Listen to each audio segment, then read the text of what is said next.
end up winning that hotel. And what happens is usually I was always offered an opportunity to manage the property. So same thing with this. He wanted to pay me a salary to manage the property. And I was like, or to work, do the hotel. And for once, it's like, again, the opportunity came around again, and realizing before, what was the mess up? Well, before, we don't own nothing. So we was making money, but we didn't own anything. So one check from being homeless. Right. So here's an opportunity to ownership. So I'm going to bring value because I'm going to go here and run this hotel.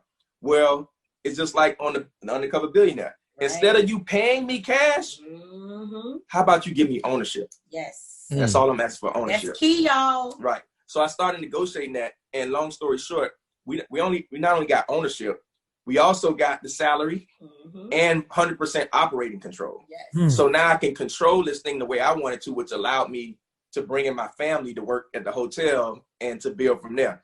But fast forwarding, we end up winning the hotel, and we came up there and we started to run the hotel. And trust me, there's a whole episode alone that we could do on just the hotel journey. That sucker there was. We have to make that one happen. Then, that's a whole another one there.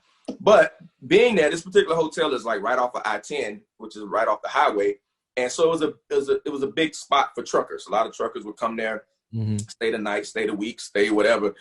We had a lot of space for truck parking. So a lot of truckers used to come and say, "Man, you should get in the trucking game." I'm like, I don't have time for that. And the story goes that there was one particular guy who truck broke down and he didn't have the money to fix it. And he came to me and asked me to borrow the money to fix it. And I was like, "Nah, I can't give you this money. I don't know you like that." Right.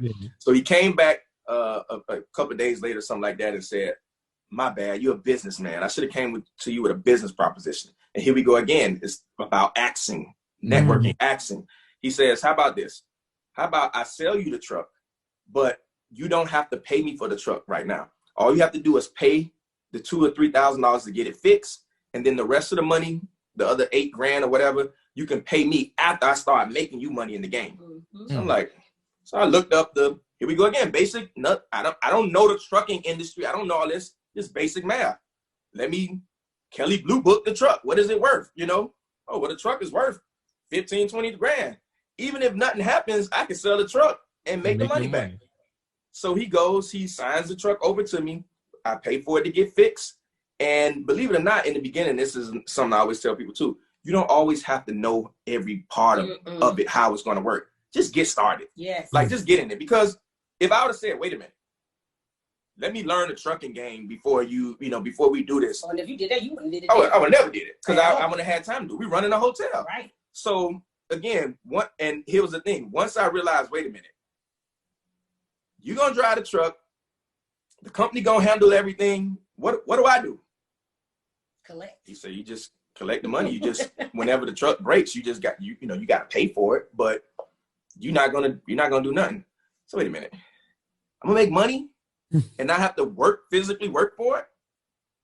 Passive income. This is what the introduction of this is what I need right here. This passive income, And so we started, and the first check came, and it came to me, and I got the $2,000, and I gave him $1,000, and I'm like, whoa.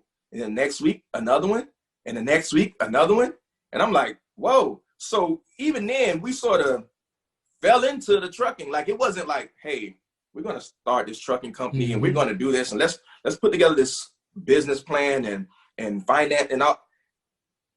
Now that I think about it, as we go through the story, even down to HoodEstates. Now that I think about it, from the hotel to the trucks to HoodEstates, to even us now with this truck lending thing that we're doing, I'm starting to recognize the pattern. And might not be for everybody, but for us, mostly everything that we found success in was not something that we planned out at all. It was or knew. It was like, but now with this, and I realize now, even talking to you guys, the reason being is because it forces us to have all our faith in God. Yes. See, sometimes when you know too much, you got it figured out too much. Oh yeah. We'll leave room for him to work. I got it. I know what to do. Yep. Exactly. Oh, well, I got it. So with this, here's the thing, two things. It forced us to put our faith and trust in God, but watch this. It also made it, when we get successful, to give him all the glory.